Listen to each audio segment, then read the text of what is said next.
한국은행의 기준금리 인하로 사상 최초 1%대 금리 시대가 열렸습니다. 그렇다면 그 효과는 어떻게 될까요? 신세돈 숙명여자대학교 경제학부 교수와 함께 이야기 나눠보겠습니다. 어서 오십시오. 예, 안녕하십니까. 먼저 많은 분들이 매달 이제 기준금리가 한국은행에서 발표될 때마다 관심을 갖습니다. 왜 기준금리에 관심을 가져야 됩니까? 한 나라에 자금을 공급하는 주된 기관이 한국은행인데 네. 그 한국은행이 시중은행에 자금을 공급할 때 부과하는 금리거든요. 기준금리. 그러죠. 그래서 그 금리가 올라가면 아무래도 시중은행이 한국은행에서 돈을 덜 빌릴 것이고 기준금리가 내려가면 더 많이 빌리니까 말하자면 자금의 공장도 가격이라고 보면 되겠죠. 그렇군요. 그렇다면 이번에 내린 것이 1%대가 됐습니다. 그동안 2%였죠. 그래서 1.75%의 초저금리다라는 표현을 쓰고 있는데 초저금리는 맞습니까? 그렇죠. 우리 대한민국 역사상 기준금리가 1.75%대까지 내려간 적이 없죠.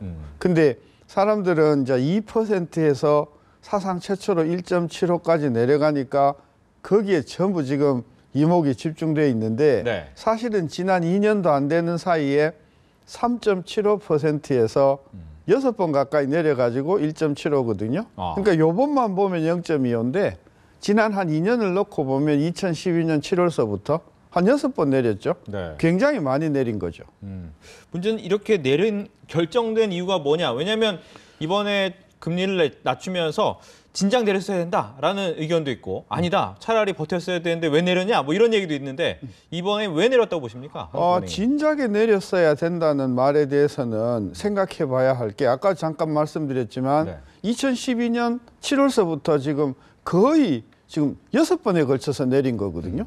그래서 이번에 내린 게 무슨 뭐 홍두깨 같이 자다가 봉창 두드리는 금리 인하는 아니다. 네. 지난 2년 동안 꾸준히 내려왔다. 저는 그런 차원에서 이게 뭐 갑자기 내린 것이다라고 하는 말에는 동의할 수 없고 지금 기준금리를 왜 내려야 되는가에 대해서 이 바깥에서는 굉장히 말들이 많아요. 그렇죠. 뭐 디플레다. 물가가 너무 많이 떨어지니까 돈을 좀 풀어야 된다. 뭐 그런 이론도 한쪽에 있었고 예. 또 하는 쪽에서는 지금 수출이 너무 안 되니까 우리 원화 환율을 조금 올려야 된다.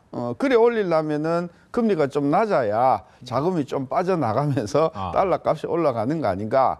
그런데 어저께 한국은행에서도 발표를 했지만 저는 이게 디플레 우려나 또는 뭐 환율을 움직이기 위해서 금리를 내린 것이 아니고 네. 사실은 지금 투자가 너무 안 되고 그다음에 민간 소비가 너무 안 되니까 금리를 좀 낮춰서 투자와 민간 소비를 좀 올려보자 하는 그런 의도로 올린 것이다. 이게 한국은행에서 발표한 내용입니다. 네.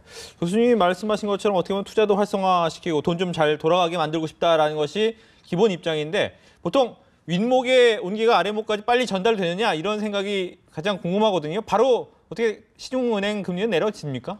그러니까 이제 그게 문제죠. 네. 그러니까 한국은행이 기준금리를 내리면 소위 투자나 소비가 살아나기 위해서는 건너야 할 다리가 굉장히 많아요.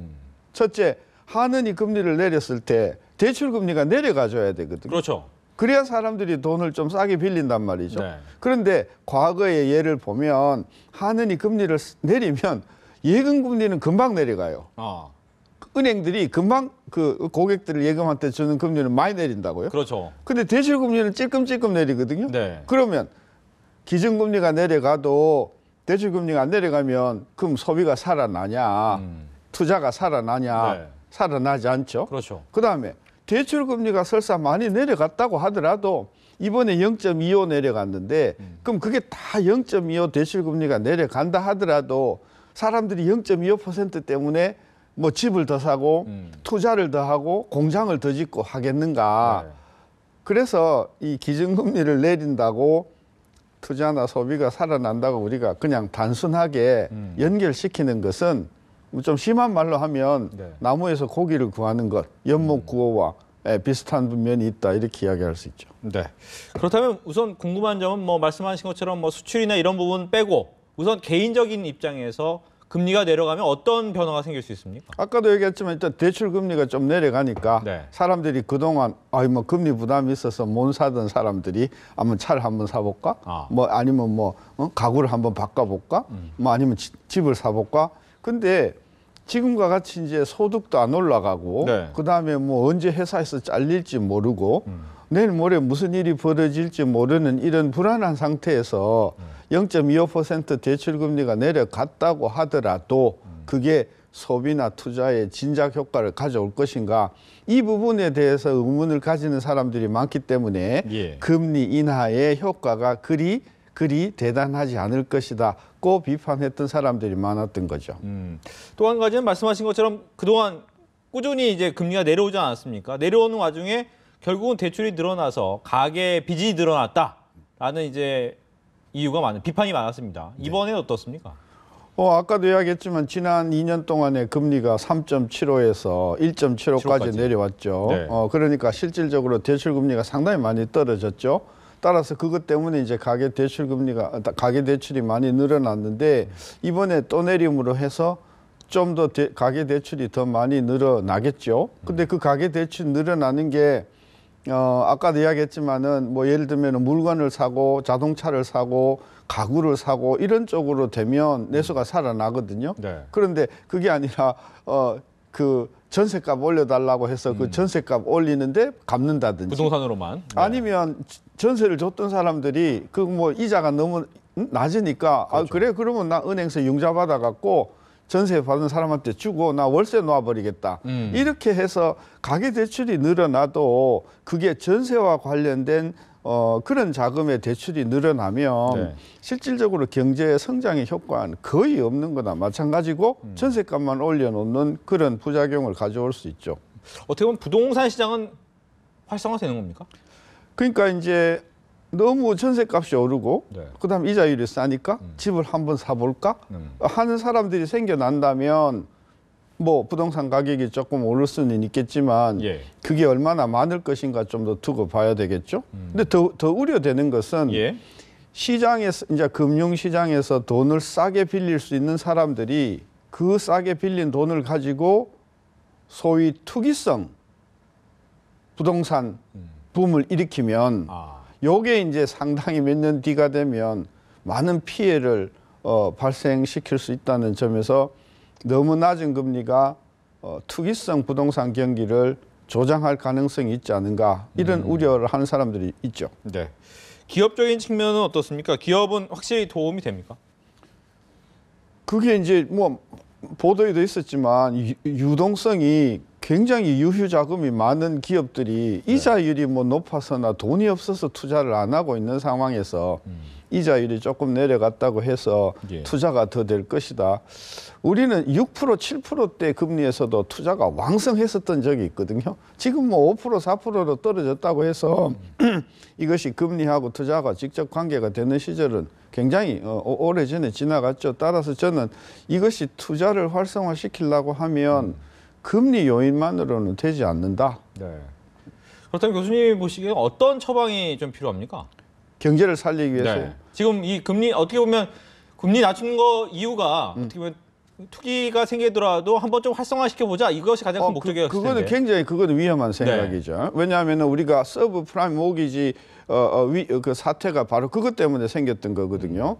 자, 이제는 금리는 내렸으니까 예. 이제는 그 금리가 내려간 것이 첫째 대출 금리가 내려가도록 해야 되고 그래서 그 대출 금리 내려감으로 해서 사람들이 실제로 소비를 좀 많이 할 수 있도록 좀 해줘야 되고 네. 그다음에 이 돈이 부동산이나 또는 투기성 부동산으로 흐르지 않도록 금융당국에서는 굉장히 신중하게 대출을 유도해줘야 되고 예. 따라서 금리를 내렸다고 해서 모든 것이 다 풀리는 것이 아니라 그 10개, 20개의 다리 중에서 하나만 풀린 거니까 네. 이제 대출금리 내려가고 사람들이 또 투자를 하고 할 수 있도록 그것을 방해하는 요인들을 제거해 나가는 그런 노력들이 금융기관이나 정책당국으로서는 계속 되어야만 이게 긍정적인 효과가 올 수 있겠다. 네. 저는 그렇게 보는 거죠.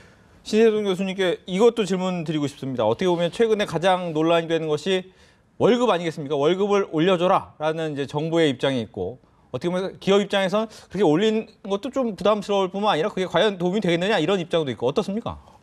지난 한 10년 놓고 보면 경제 성장률보다도 실질 소득 성장률이 항상 1~2%포인트 낮았어요. 네. 그 경제가 3% 성장하면 우리 소득은 실제로 1%도 성장을 못했거든요. 못 느꼈죠, 그만큼. 따라서 지금 내수가 부진한 가장 근본적인 원인 중에 하나가 소득이 정체되어 있다. 맞는 말입니다. 따라서 맞는 말이긴 한데 예. 그렇다고 정부가 나서서 기업들어 봉급을 더 줘라? 뭐 공무원 봉급을 더 줘라? 이렇게 할 수는 없는 노릇이거든요. 그래서 우리가 그 방향은 맞다고 하나 그것을 실행에 옮기는 방법에 있어서 정부가 모든 일을 다 할 수 있다 이런 생각을 가지고 처리하면 반발을 가져온다. 저는 그래서 소득이 올라가야 되는데 이 소득을 올리는 주체는 고용주니까 네. 그 고용주가 좀 긴 항목에서 국가 장래를 생각하고 국가 경제를 생각해서 야, 우리 그 종업원들이 좀 소득이 올라가야만 그 사람들의 복지도 그리고 우리 회사도 튼튼해지는 것이니까 하는 그런 어떤 좀 긴 안목, 넓은 안목에서 우리 기업하는 사람들이 스스로 자발적으로 급여를 좀 경제 성장에 맞게 올려주는 그런 노력들이 필요한데 그게 참 어려운 이야기죠. 네. 한 가지만 끝으로 더 질문 드리겠습니다. 미국은 상당히 요새 분위기는 좋은 것 같습니다. 경제적인 분위기. 그런데 우리나라 올해 경제는 어떨 것 같습니까?